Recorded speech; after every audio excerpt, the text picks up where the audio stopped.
Pokémon is in an interesting place right now. There is as much amazing potential as ever for future games, and yet there are a lot of concerns about the franchise as well. A lot of people have a lot of problems with how recent games, most recently Pokémon Sword and Shield, have operated. But you know what? It's not the end of the world. Game Freak can turn it around, and they can actually turn it around fairly easily. That's why in today's video, I'm going to discuss how Pokémon can be fixed in just 5 easy steps. Let's check it out. We're going to begin this discussion at the starting point of Pokémon games and how they should be operating. Namely, the game needs to be allowed to teach the player itself by completely removing any sense of tutorial whatsoever. In Gens 7 and 8 especially, this has been a pretty big problem, and it's honestly completely unnecessary. It's not like Pokémon is a complex game or anything, it's literally already an entry-level RPG. So why in the world do we have a non-skippable tutorial novel at the beginning of the games these days, especially when the majority of players have already played Pokémon before, so they know exactly what's going on already. It honestly needs to go back to the days of Gen 1 in this regard, where you are simply plopped into your bedroom, and at that point, it's up to you to walk around and figure stuff out, which again, it's not that hard to do. I would personally love to see a tutorial section similar to that of Zelda Breath of the Wild, where you are given the reins to do what you want immediately, but are also given prompts as you are moving about to explain the basics of the game as you come upon them. It wouldn't even be bad to have a tutorial either, as long as it was completely skippable right from the beginning, which seems to me to be the best bridge between more experienced players and beginners, and it would honestly be immensely beneficial to implement. So please, Game Freak, take some notes, because this simple change would make future Pokémon games so much better. Our next step to making Pokémon games great again is to add some refreshing challenge to the games. Another problem that has been creeping up more and more in recent Pokémon games is that many feel they are becoming too easy. This isn't just for one reason or another though, so there are multiple ways that we can address this issue. One of the more egregious examples that many feel are making the games too easy is the experience share being made too overpowered. It went from being a held item that you could give to one Pokemon to something applied to your whole party that could be turned on and off, to being baked into the game right from the outset that can't be turned on or off at all. Again, this is another thing that should be like the way it was before and should be left up to the player. Although making it applicable to the whole team in any way is a little too much in my opinion, as long as it can be turned on or off at any time, that would be completely fine, because it would allow the player to tailor the experience to their experience level. However, there are plenty of other things that could organically improve the level of challenge in the games. One of those ways would be to remove monotype gyms and make the gyms revolve around themes as opposed to types. In my opinion, the single-type gyms are starting to become somewhat outdated, and are far too easy to completely plow through, even with just one Pokemon if you have a type advantage. This would also be a way to freshen up the Pokemon formula at the same time, without really altering it too much. So this could honestly be a triple whammy and help the games in multiple ways, which is why I really think it's something that Game Freak should consider. You can even simply stop giving the player so many helpful items for free from other characters if you want to go with some smaller changes, and that's another thing that has gotten way out of hand over the past couple generations.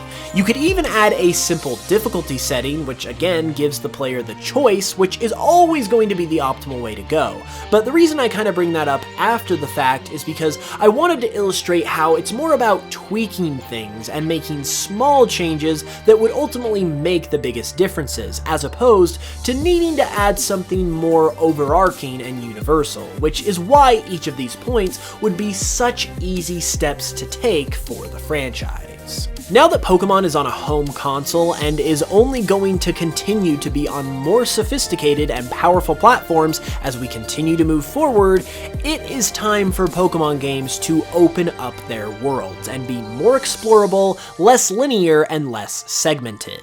Now, this isn't to say that new Pokémon games have to be open world to be good. However, it is an inevitability that they are approaching that they absolutely need to embrace. However, it wouldn't be quite as difficult as making an open world game sounds, because it really just comes down to the construction of the world that constitutes how open it can be. Obviously, Pokémon regions up till now have largely consisted of routes that connect their cities and towns together, which tend to be fairly linear, so in order to open things up and subsequently solve the issue of linearity that has also been creeping up in Pokémon, it might actually require the sacrifice of the traditional Pokémon route. This was especially prevalent in Pokémon Sword and Shield, where the games were divided into routes and the open world wild area, but the routes ultimately suffered and were pretty much just a bunch of straight lines as a result. Ultimately, however, the way I see this being accomplished the best is to simply create new regions the way they always have been, except remove the traditional pathways that have been created by routes. So essentially, create the overworld as if it was one giant wild area, and plop all of the cities and towns within this big wild area. There could still be certain limitations in exploration for sure, but all of the artificial walls between routes and towns need to be torn down, and basically just allow the player to run around in one big sandbox. If they still want to structure the progression of the game, that's fine, but story structure does not have to sacrifice exploration in order to exist, and open exploration is definitely a key step that needs to be taken in order for Pokémon to ascend to the heights that it is capable of.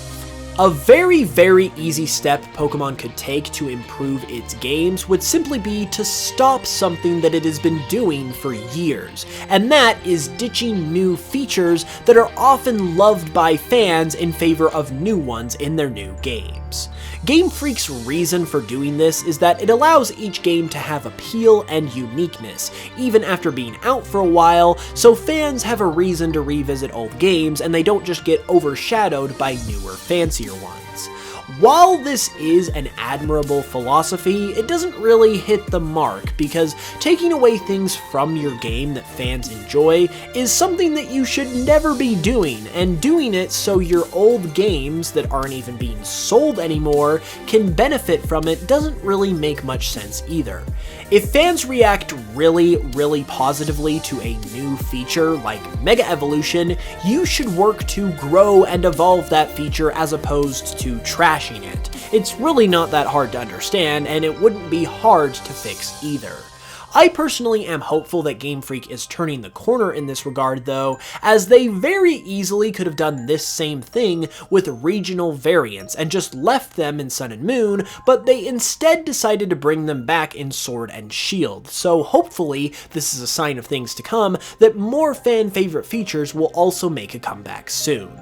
This is probably the easiest thing on this list for Game Freak to execute, but it would make a monumental difference in helping to make future games that much better. This last step that Game Freak could easily take to make Pokémon better is kind of a point inside of a point. First, I think it's fairly obvious that they need to redirect their plans and bring back all the Pokémon to the games in some way. I totally agree with them that there are tons of Pokémon and it's getting harder and harder every generation to include them all in the games, but it's clearly a big enough deal to the fans that they just need to work through that extra amount of difficulty to make it happen, because putting in that extra work is better than dealing with the massive fallout that we saw with Sword and Shield in the summer of 2019. And that brings me to my point within this point that I just mentioned. Game Freak really just needs to put some focus on putting in that extra effort. That's not to say that they've been lazy or lacking in that department, because I really don't believe that they have. but the flaws of their games moving forward are going to be more prevalent than they have been in past years because we're now playing on a much more capable system in the Switch. So it might take a little more effort than normal for Pokemon games to look and feel really good, but they're also dealing with an awesome system that can also make Pokemon games better than they've ever been before. So it's kind of a with great power comes great responsibility kind of dynamic. So yes, bring back all of the Pokemon Game Freak, whether it's through periodic updates or in the games from the start, bring them back, but also don't be afraid to put in that extra time or effort either, because pushing yourself to be better even at the cost of some extra time is never going to be a bad thing. It'll be interesting to see as this year continues to go on if Game Freak will look to take any of these steps themselves as their next big game and the 25th anniversary of the series looms large. I am hopeful that they will make the right decisions though and give us some great games to enjoy in the near future. If you enjoyed the video, be sure to leave a like and subscribe if you haven't for more Pokemon content. You can also listen to my Pokemon remixes on Spotify to further support the channel and watch my Pokemon Cardinal series here on YouTube, both of which make a huge difference and are greatly appreciated. Also, if you haven't heard yet, my upload schedule is slightly changing this month, as for all of January, I will be uploading just 2 times a week on Tuesday and Saturday. This is being done to allow me to get ahead of my schedule and gear up for the rest of the year, since January on YouTube is kinda slow anyway. Come February though, I am going to be putting the pedal to the metal and making this channel better than it has ever been before. So I will see you guys Saturday with another video, and until then, as always, I love you all and I will smell you guys later.